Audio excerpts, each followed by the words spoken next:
First question നോക്ക്. A courtier person cycles from a town to a neighboring suburban area to deliver a parcel to a merchant.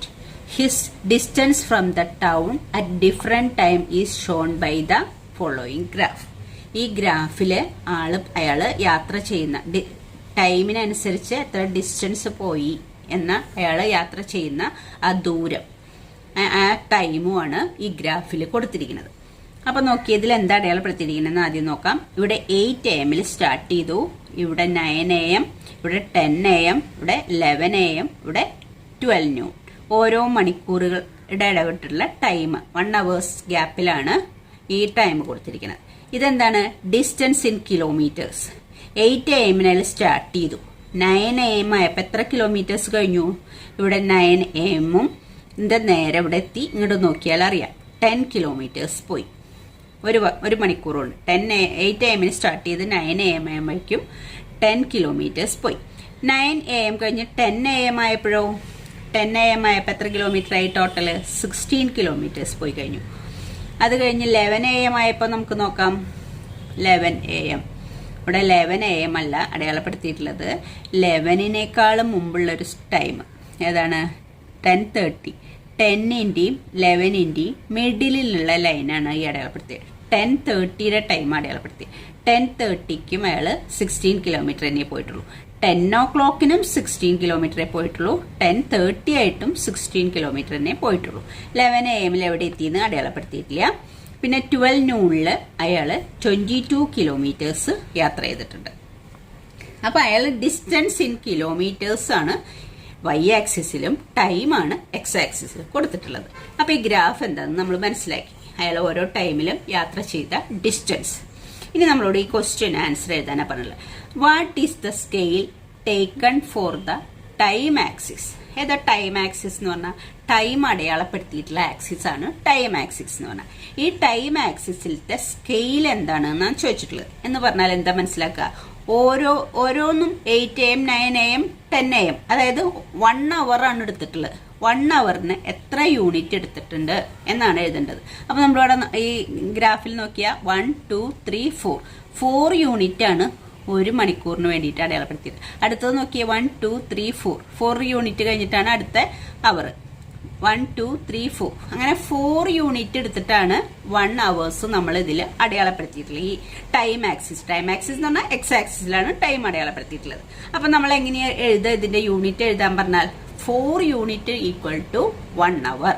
4 യൂണിറ്റിനാണ് നമ്മൾ 1 hour എന്ന് ഇതിൽ കണക്കാക്കിയിരിക്കുന്നത്. അടുത്ത 4 യൂണിറ്റിന് വീണ്ടും 1 hour കഴിഞ്ഞു. പിന്നെ ഒരു 4 യൂണിറ്റും കൂടി കഴിയുമ്പോൾ വീണ്ടും 1 hour കഴിഞ്ഞു. അപ്പൊ നമ്മൾ ഈ ടൈം ആക്സിസിൽ അടയാളപ്പെടുത്തിയിരിക്കുന്ന സ്കെയിൽ എന്താന്ന് ചോദിച്ചാൽ 4 യൂണിറ്റ് ഈക്വൽ ടു 1 hour അങ്ങനെയാണ് എഴുതേണ്ടത്.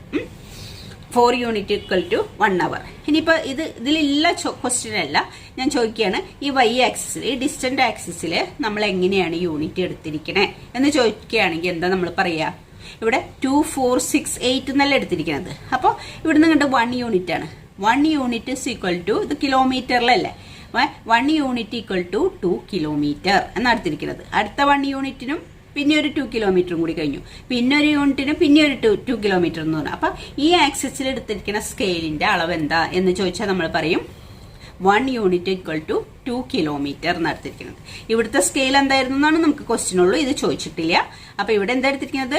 1 2 3 4 യൂണിറ്റ് ഈക്വൽ ടു 1 hour അങ്ങനെയാണ് ഇതിൽ സ്കെയിൽ അടയാളപ്പെടുത്തിയിരിക്കുന്നത്. അപ്പൊ ഫസ്റ്റ് ക്വസ്റ്റ്യന്റെ ആൻസർ അതാണ്, 4 യൂണിറ്റ് ഈക്വൽ ടു 1 hour. ഇനി എന്താണ്? How much time did the person take for the travel? എത്ര ടൈം എടുത്തു അയാൾ ട്രാവൽ ചെയ്യാൻ? ടോട്ടൽ ട്രാവൽ ചെയ്യാൻ വേണ്ടിയിട്ട് എത്ര ടൈം എടുത്തു എന്നാണ് സെക്കൻഡ് ക്വസ്റ്റ്യൻ. ടൈം എന്നല്ലേ ചോദിച്ചുള്ളത്? How much time did the person take for the travel? ഈ ട്രാവലിന് എത്ര ടൈം എടുത്തു എന്നാണ് ചോദിക്കുന്നത്. എത്ര ടൈം എടുത്തു ട്രാവലിന്? അപ്പൊ നമ്മൾ എന്താ എഴുതാം? എത്ര ടൈം എടുത്തിട്ടുണ്ട്? ഇത് എത്ര? 12 noon എത്തിയിട്ടില്ല കേട്ടോ. 12 noon വരെ പോയില്ല, ഇവിടെ വരെ പോയിട്ടുള്ളൂ. ഇത് എത്രയാ? 12 noon അല്ല, 11 കഴിഞ്ഞിട്ട് 12ന്റെ മിഡിലെ 11:30 വരെ. 11:30 ആയപ്പോഴേക്കും അയാൾ 22 കിലോമീറ്റർ യാത്ര ചെയ്ത് കഴിഞ്ഞു. 11:30ക്കാണ്, 12 അല്ല, 11:30 ആയപ്പോഴേക്കും 22 കിലോമീറ്റർ യാത്ര ചെയ്തു, എത്തേണ്ട സ്ഥലത്ത് എത്തിക്കഴിഞ്ഞു. അപ്പോൾ 8 AM സ്റ്റാർട്ട് ചെയ്ത് 11:30 അയാൾ എത്തി. അപ്പൊ എത്ര കിലോമീറ്റർ അല്ല എത്ര സമയം യാത്ര ചെയ്തു? 11:30 8 മൈനസ് ചെയ്ത് എത്ര കിട്ടുക? 3.5 അല്ലെ 3.30. അതായത് എത്ര അവർ പോയി എന്ന് പറയാം? 3.5 hours. 1 hour, 2 hour, 3 hour, പിന്നെ ഒരു ഹാഫ് അവർ ആയപ്പോഴേക്കും നമ്മൾ ഇവിടെ എത്തി. അപ്പൊ 3.5 hours ആണ് അയാൾ എടുത്തിട്ടുള്ള സമയം. പിന്നെ ചോദിച്ചിട്ടുള്ളത് how far the place is the merchant from the town. ആ മർച്ചന്റിന്റെ ടൗണിൽ നിന്ന് എത്ര അകലത്തിലായിരുന്നു, എത്ര ഡിസ്റ്റൻസിലായിരുന്നു? അപ്പൊ ഇവിടെ മുതൽ ഇവിടെ വരെ എത്തിയ ഡിസ്റ്റൻസ് നോക്കിയാൽ മതി. എത്ര ഡിസ്റ്റൻസിലാ പോയേ? നല്ല കിലോമീറ്റേഴ്സ്. 22 കിലോമീറ്റേഴ്സ് അകലത്തിലായിരുന്നു. ടൗണിൽ നിന്ന് മർച്ചന്റിന്റെ പ്ലേസ് 22 കിലോമീറ്റേഴ്സ് യാത്ര ചെയ്തപ്പോഴാണ് എത്തിയത്. അപ്പൊ 22 കിലോമീറ്റേഴ്സ് ഡിസ്റ്റൻസിലായിരുന്നു. Did the person stop in this way? അയാൾ ഈ യാത്ര ചെയ്ത സമയത്ത് എവിടെയെങ്കിലും സ്റ്റോപ്പ് ചെയ്തിട്ടുണ്ടോ? ഏതെങ്കിലും സ്ഥലത്ത് നിന്നിട്ടുണ്ടോ? കുറച്ചു നേരം റെസ്റ്റ് എടുത്തിട്ടുണ്ടോ എന്നാണ് ക്വസ്റ്റ്യൻ. അപ്പൊ നമ്മൾ എന്താ പറയാ? ഈ ഗ്രാഫ് നോക്കിയിട്ട് നമുക്കത് പറയാൻ പറ്റുമോ? അയാൾ റെസ്റ്റ് എടുത്തിട്ടുണ്ടോ എന്ന് നമുക്ക് പറയാൻ പറ്റും. കാരണം എന്താന്ന് വെച്ചാല് ഈ ഗ്രാഫ് അതായത് 8 AM മുതൽ 9 AM വരെ ഇയാൾ ഇങ്ങനെ യാത്ര ചെയ്തുകൊണ്ടേയിരിക്കണം. 9 AM മുതൽ 10 AM വരെയും അയാളുടെ യാത്ര ഇങ്ങനെ മേലോട്ട് പോയിക്കൊണ്ടിരിക്കുകയാണ്. അതായത് ഡിസ്റ്റൻസ് ഇങ്ങനെ കൂടിക്കൊണ്ടിരിക്കുകയാണ്. ഇവിടുന്ന് ഇങ്ങോട്ട് ഡിസ്റ്റൻസ് കൂടി, ഇവിടുന്ന് ഇങ്ങോട്ട് ഡിസ്റ്റൻസ് കൂടി പോയിക്കൊണ്ടിരിക്കുകയാണ്. പക്ഷെ 10 AM ആയിട്ട് 10:30, ഇവിടെ 10:30 അല്ലേ ഇത്, 10 AM മുതൽ 10:30 AM വരെ അയാള് ഡിസ്റ്റൻസ് മാറിയിട്ടില്ല. 10 AM 16 കിലോമീറ്റർ ദൂരെ എത്തിയിട്ടുള്ളൂ. 10:30 അയാൾ 16 കിലോമീറ്റേഴ്സ് ദൂരം തന്നെ എത്തിയിട്ടുള്ളൂ. അതിന്റെ മീനിങ് എന്താ? ഇയാൾ ഇവിടെ തന്നെ റെസ്റ്റ് ചെയ്തു എന്നർത്ഥം. 10 o'clock മുതൽ 10:30 വരെ അയാൾ ഡിസ്റ്റൻസ് ട്രാവൽ ചെയ്തിട്ടില്ല. 16 കിലോമീറ്റേഴ്സ് തന്നെ പോയിട്ടുള്ളൂ. അയാൾ മുകളിലേക്ക് പോയിട്ടില്ല. അപ്പൊ അതിൽ നിന്ന് നമ്മൾ എന്താ, ഇതായത് ഈ ഹൊറിസോണ്ടൽ ലൈൻ, ഈ ലൈൻ കണ്ടാൽ നമ്മൾ എന്താ മനസ്സിലാക്കേണ്ടത്? ഇയാളുടെ ഡിസ്റ്റൻസ് കൂടിയിട്ടില്ല. ഇയാൾ 10 o'clock 16 കിലോമീറ്റർ എത്തിയിട്ടുള്ളൂ. 10:30 നോക്കുമ്പോൾ 16 കിലോമീറ്റർ എത്തിയിട്ടുള്ളൂ. അപ്പൊ അതിന്റെ അർത്ഥം 10 o'clock മുതൽ 10:30 വരെ അയാൾ റെസ്റ്റ് ചെയ്തു. അയാൾ യാത്ര ചെയ്തിട്ടില്ല. അതാണ് അതിന്റെ meaning. Did the person stop on his way? Yes, അയാൾ സ്റ്റോപ്പ് ചെയ്തു. എക്സ്പ്ലെയിൻ, അത് എന്തുകൊണ്ടാണെന്നും കൂടി പറയണം. അത് ഈ ഗ്രാഫ് നോക്കിയിട്ടാണ് നമ്മൾ പറയണേന്ന് നമ്മൾ എഴുതി വെക്കണം. During which period did he ride fast? അയാൾ ഫാസ്റ്റിൽ പോയിട്ടുള്ള ഏത് സമയത്താണ്? നമുക്ക് ഈ ഗ്രാഫ് കണ്ടറിയാം. 8 o'clock മുതൽ 9 o'clock വരെ അയാൾ എത്ര കിലോമീറ്റർ പോയി? 10 കിലോമീറ്റർ യാത്ര ചെയ്തു. പിന്നെ സ്റ്റീപ്പായിട്ട് നിൽക്കുന്നത് ഇവിടെയാ. അതായത് ഈ 10:30 മുതൽ 11:30 വരെ ഈ ഡിസ്റ്റൻസ് സ്റ്റീപ്പായിട്ട് നിൽക്കുന്നത്. ഏതാ കൂടുതൽ നോക്കാം. ഇത് 1ൽ നിന്ന് 10 കിലോമീറ്റർ യാത്ര ചെയ്തു. ഇവിടെയോ? ഇവിടെ എത്ര കിലോമീറ്റർ യാത്ര ചെയ്തു? ഇത് എത്രയായിരുന്നു? 16 ആയിരുന്നു. ഇത് 22 ആണ്. അപ്പൊ എത്ര കിലോമീറ്റർ യാത്ര ഉണ്ടാവും? 6 കിലോമീറ്റേഴ്സ്. അതെ, 16 22 വരെ എത്താൻ വേണ്ടിയിട്ട് 6 കിലോമീറ്റേഴ്സ് അല്ലേ? അപ്പൊ ഇത് കുറവാ. ഇത് തന്നെയാ കൂടുതൽ. ഏറ്റവും സ്റ്റീപ്പായി നിൽക്കുന്നത് ഈ ഒരു അവറിലാണ്. 8 AM to 9 AM ഉള്ള സമയത്താണ് അയാൾ ഏറ്റവും കൂടുതൽ ഫാസ്റ്റിൽ പോയിട്ടുള്ളത്. അപ്പൊ ഇത് കണ്ടാൽ നമുക്കത് മനസ്സിലാവും. ഏറ്റവും കൂടുതൽ ഡിസ്റ്റൻസ് ട്രാവൽ ചെയ്തിട്ടുള്ളത് ഈ ഒരു മണിക്കൂറിലാണ്. 10 കിലോമീറ്റർ യാത്ര ചെയ്തിട്ടുണ്ട് ആ ഒരു മണിക്കൂർ കൊണ്ട്. അപ്പൊ അതിൽ നിന്ന് നമുക്ക് എന്താ മനസ്സിലാക്കുക? 8 AM to 9 AM ആണ് അയാൾ ഏറ്റവും കൂടുതൽ ഫാസ്റ്റ് ആയിട്ട് യാത്ര ചെയ്തിട്ടുള്ളതെന്ന് മനസ്സിലാക്കുക. അപ്പൊ എന്റെയൊക്കെ ആൻസർ മനസ്സിലായി എന്ന് വിചാരിക്കുന്നു. ഇനി നമുക്കത് എഴുതാം. അപ്പൊ നമ്മുടെ എ എന്ന് പറഞ്ഞ ക്വസ്റ്റ്യൻ എന്തായിരുന്നു? What is the scale taken for the time axis? അതിലത്തെ സ്കെയിൽ എന്താ എടുത്തുള്ളത്? അത് നമ്മൾ എടുത്തിരിക്കുന്ന scale 4 unit equal to 1 hour. നിങ്ങളിത് എഴുതുമ്പോൾ നിങ്ങൾ ടെക്സ്റ്റ് വെച്ച് നോക്കിയിട്ട് കമ്പയർ ചെയ്ത് പഠിക്കണം കേട്ടോ. എനിക്കിപ്പോൾ ടെക്സ്റ്റും നോട്ടും എഴുതുന്നതും കൂടി ഒന്നിച്ച് വെക്കാൻ പറ്റാത്തതുകൊണ്ടാണ് ഇങ്ങനെ ചെയ്യുന്നത്. ബി. ഇനി സെക്കൻഡ് ക്വസ്റ്റ്യൻ എന്തായിരുന്നു? How much time did the person take for the travel? Travel ചെയ്യാൻ വേണ്ടിയിട്ട് അയാൾ എത്ര സമയം എടുത്തു എന്നാണ് ക്വസ്റ്റ്യൻ. അതിന്റെ ആൻസർ പറഞ്ഞത് മറന്നു പോയിട്ടില്ലല്ലോ. 8 AM മുതൽ 11:30 വരെ അത്ര സമയം എടുത്തു. അപ്പൊ 330 ഹവേഴ്സ് എടുത്തിട്ടുള്ളത്. അപ്പൊ നമുക്ക് അതിന്റെ ആൻസർ എഴുതാം. എപ്പോ പോലെ 8 AM മുതൽ എവിടെ വരെ? To 11:30 AM. അപ്പൊ എത്ര ഹവേഴ്സ് എടുത്തു? 8 AM മുതൽ 11:30 AM വരെ ആയിരുന്നു അയാളുടെ യാത്ര. അപ്പൊ എത്ര ഹവേഴ്സ് എടുത്തു? 330 ഹവേഴ്സ്, അല്ലെങ്കിൽ 3.5 ഹവേഴ്സ്. 330 ഹവേഴ്സ്. അല്ലെങ്കിൽ നമുക്ക് എന്ത് പറയാം? 3.5. 330 എന്ന് പറഞ്ഞാൽ 3.5 മണിക്കൂറല്ലേ?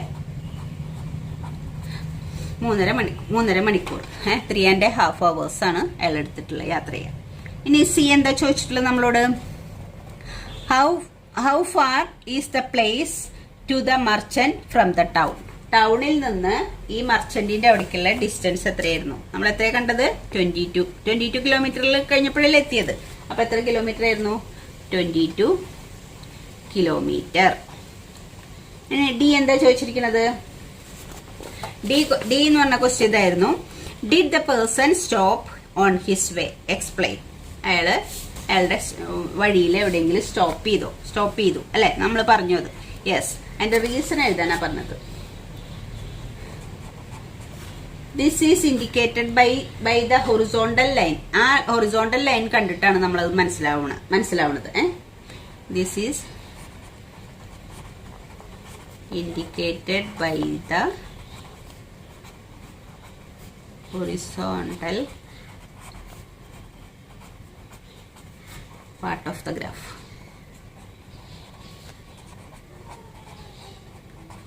ആ ഗ്രാഫിലുള്ള ഈ ഹൊറിസോണ്ടൽ പാർട്ട്, ഇതാണ് ഹൊറിസോണ്ടൽ പാർട്ട് എന്ന് പറഞ്ഞാൽ. ഈ ഹൊറിസോണ്ടൽ പാർട്ടിന്റെ മീനിങ് എന്താണ്? ഇയാള് മുകളിലേക്ക് ഡിസ്റ്റൻസ് ട്രാവൽ ചെയ്തിട്ടില്ല. ഈ ഹൊറിസോണ്ടൽ പാർട്ട് കണ്ടിട്ടാണ് നമ്മൾ മനസ്സിലാക്കുന്നത് എന്ത്? അയാള് റെസ്റ്റ് എടുത്തിട്ടുണ്ട്. അത് ഏത് സമയം മുതൽ ഏത് സമയം വരെ എന്ന് വേണമെങ്കിൽ നമുക്ക് എഴുതി വെക്കാം. 10 AM to 10:30 AM.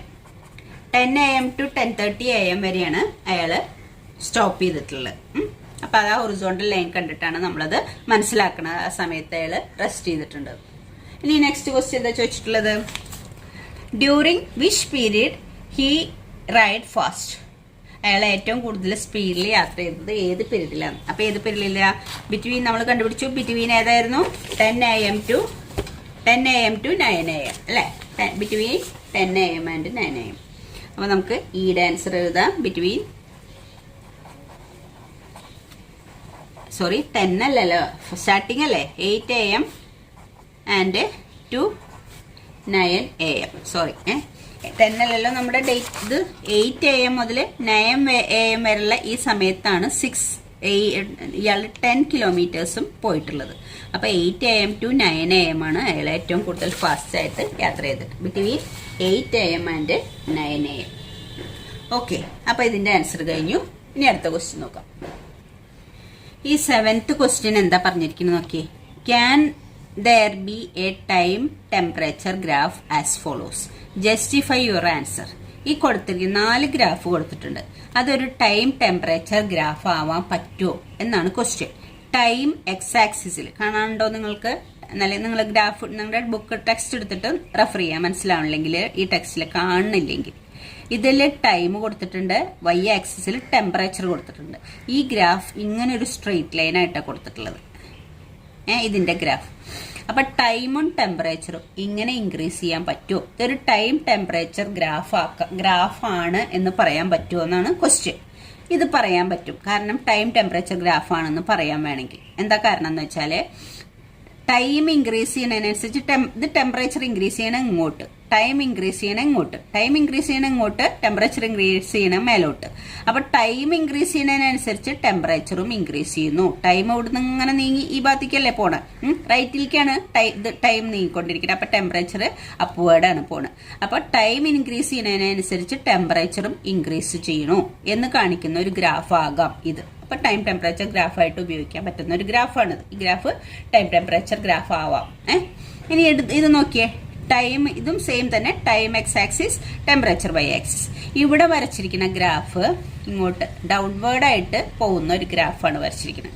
Arrow mark ഇട്ടിരിക്കുന്നുണ്ടല്ലേ, downward ആയിട്ടാണ് പോകുന്നത്. ഇതിന്റെ ആരോ മാർക്ക് മേലോട്ടാണ്. ഇതും വേണമെങ്കിൽ ഒരു ടൈം ടെമ്പറേച്ചർ ഗ്രാഫ് ആവാം. കാരണം ടൈം ഇങ്ങോട്ട് പോകുമ്പോൾ റൈറ്റിലേക്ക് പോകുമ്പോൾ കൂടുകയാണ്. ടൈം കൂടുന്നതിനനുസരിച്ച് ടെമ്പറേച്ചർ താഴോട്ട് വരുന്നത്, ടെമ്പറേച്ചർ മേലോട്ടല്ല പോയിട്ട് താഴോട്ടാണ് വരുന്നത്.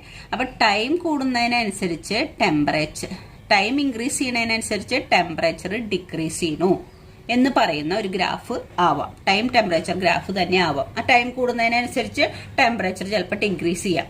അതുപോലെ ഇപ്പുറത്തേത് ഏതായിരുന്നു? ടൈം കൂടുന്നതിനനുസരിച്ച് ടെമ്പറേച്ചർ ചിലപ്പോൾ ഇൻക്രീസ് ചെയ്യാം. അത് സംഭവിക്കാവുന്ന കാര്യങ്ങളാണ്. ഇനി മൂന്നാമത്തെ നോക്കിയേ, ഇവിടെയും ടൈം ഇത്, temperature Y axis. Time same ആയിട്ടാണ് പോണത്. ഇവിടെ കൊടുത്തിരിക്കുന്ന സെയിം ടൈമാണ്, പക്ഷെ ടെമ്പറേച്ചർ ഇങ്ങനെ ഇൻഫിനിറ്റ് ഇങ്ങനെ മേലോട്ട് ഇൻക്രീസ് ചെയ്ത് പോവാണ്. അങ്ങനെ സംഭവിക്കാൻ സാധ്യത കുറവാണ്. ഒരു സമയം എടുക്കുക, ഒരു കറക്റ്റ് പോയിന്റിൽ. ആ ഒരു പോയിന്റിൽ തന്നെ ടെമ്പറേച്ചർ ഇങ്ങനെ പെട്ടെന്ന് ഇൻക്രീസ് ചെയ്ത് ഇങ്ങനെ മേലോട്ട് പോവോ? അതിന് സാധ്യതയില്ല. അപ്പൊ അതൊരു ടൈം ടെമ്പറേച്ചർ ഗ്രാഫാണ്. ടൈമിനനുസരിച്ച് ഇങ്ങനെ ഒരേ സമയത്ത് തന്നെ ഒരു കറക്റ്റ് പോയിന്റിൽ തന്നെ ഒരേ സമയത്ത് തന്നെ ടെമ്പറേച്ചർ ഇങ്ങനെ അങ്ങോട്ട് ഇൻഫിനിറ്റ് ആയിട്ട് ഇൻക്രീസ് ചെയ്ത് പോവുക. അങ്ങനെ ആരോ മാർക്കറ്റ് അർത്ഥം അതല്ലേ, ഇൻഫിനിറ്റ് ആയിട്ട് ഇൻക്രീസ് ചെയ്ത് പോവുക. അങ്ങനെ സംഭവിക്കാൻ സാധ്യതയില്ല. അപ്പൊ ഇതൊരു ടൈം ടെമ്പറേച്ചർ ഗ്രാഫ് അല്ല എന്ന് പറയാം. ഇനി അടുത്തത് നോക്കാം. ഇവിടെയും ടൈം ഇവിടെ, ടെമ്പറേച്ചർ ഇവിടെ. ഈ ഗ്രാഫ് അങ്ങോട്ട് ആരോ മാർക്ക് ഇട്ടിരിക്കുന്നത് റൈറ്റിലേക്ക് ഇങ്ങനെ ഒരേ സ്ട്രെയിറ്റ് ലൈനിൽ, അതായത് ഒരേ പോയിന്റിലേക്ക് പോയിട്ട്, അതായത് ടെമ്പറേച്ചർ ഡിഫറെന്റ് ആവണില്ല. ടെമ്പറേച്ചർ സെയിം ആയിട്ട് പോണു, ടൈം ഡിഫറെന്റ് ആയിട്ട് പോകുന്നുണ്ട്. ടൈം ഇങ്ങനെ മാറി മാറി പോകുന്നുണ്ട്. അപ്പൊ അത് ചിലപ്പോൾ സംഭവിക്കാം. ഡിഫറെന്റ് ടൈമിൽ ഒരേ ടെമ്പറേച്ചർ ഉണ്ടാവാം. അതായത് ടെമ്പറേച്ചർ ഡിഫറെന്റ് ആവണില്ല, പക്ഷെ ടൈം മാത്രം വ്യത്യാസമാവണം. ടൈം ഇങ്ങനെ കൂടുന്നതിനനുസരിച്ച് ടെമ്പറേച്ചർ കോൺസ്റ്റന്റ് ആയി നിൽക്കണു, ടെമ്പറേച്ചർ മാറണില്ല. അങ്ങനെ സംഭവിക്കാം. അപ്പോൾ അതുകൊണ്ട് ഇതും ഒരു ടൈം ടെമ്പറേച്ചർ ഗ്രാഫ് ആവാം. ഇത് മാത്രമാണ് ഇപ്പൊ നമ്മൾ ഈ കണ്ട ഗ്രാഫില് ടൈം ടെമ്പറേച്ചർ ഗ്രാഫ് ആവാൻ സാധ്യതയില്ലാത്തൊരു ഗ്രാഫ്. ഓക്കെ, അപ്പൊ അത് നമുക്ക് എഴുതാം. അപ്പൊ ഇതിന്റെ ആൻസർ നമുക്ക് ഇങ്ങനെ എഴുതാം. ഫസ്റ്റ് ക്വസ്റ്റ്യൻ നമ്മൾ എന്ത് എഴുതില്? Yes it can be. ഇതൊരു ടെമ്പറേച്ചർ ഗ്രാഫ് ആവാൻ ടൈം ഇൻക്രീസ് ചെയ്യുന്നതിന് ടെമ്പറേച്ചർ ഇൻക്രീസ് ചെയ്യും. Because it shows increase in temperature with increasing time. അടുത്തതും yes it can be because it show decrease in temperature with increasing time. അല്ലെ, increasing time അനുസരിച്ച് temperature decrease ചെയ്യുന്നു. അപ്പൊ അതും ഒരു എന്താവാം? ടൈം ടെമ്പറേച്ചർ ഗ്രാഫ് ആവാം. മൂന്നാമത്തെ ടൈം ടെമ്പറേച്ചർ ഗ്രാഫ് ആവില്ല. കാരണം എന്താന്ന് പറഞ്ഞിട്ട്, it cannot be a time temperature graph because it shows infinitely many different temperature at one particular time which is not possible. At particular ടൈമിൽ ഇൻഫിനിറ്റ്ലി മെനി ടെമ്പറേച്ചർ ഇങ്ങനെ increase ചെയ്ത് പോകണം, അത് possible അല്ല. അടുത്തതും യെസ് ആണ്. Because it shows fixed temperature at different ടൈമില്, അതായത് ടൈം ഇങ്ങനെ വ്യത്യാസപ്പെട്ടുകൊണ്ടിരിക്കുന്നു. ടൈം വ്യത്യാസപ്പെടുന്ന സമയത്തൊക്കെ ഫിക്സഡ് ടെമ്പറേച്ചറാണ്. അങ്ങനെ സംഭവിക്കാം ചിലപ്പോൾ. ഡിഫറെന്റ് ടൈമില് ഒരേ ടെമ്പറേച്ചർ ഉണ്ടാവാം. അതുകൊണ്ട് it can B, yes it can B എന്ന് പറയാം. അതൊരു ടൈം ടെമ്പറേച്ചർ ഗ്രാഫ് ആവാം. Yes it can B. അതിന്റെ കാരണം എന്താ? Because it shows A fixed temperature at different ടൈമിലും ഒരേ ടെമ്പറേച്ചറാണ് കാണുന്നത്. അപ്പൊ നമുക്ക് യെസ് ഇറ്റ് ക്യാൻ ബി വരുന്നത് ഏതാ? 1, 2, 4. 1ഉം 2ഉം 4ഉം ഗ്രാഫ് ടൈം ടെമ്പറേച്ചർ ഗ്രാഫ് ആവാൻ സാധ്യതയുള്ളതാണ്. മറ്റത് മാത്രമേ ഉള്ളൂ ടൈം ടെമ്പറേച്ചർ ഗ്രാഫ് ആവാൻ സാധ്യതയില്ലാത്തത്. Okay children, thank U.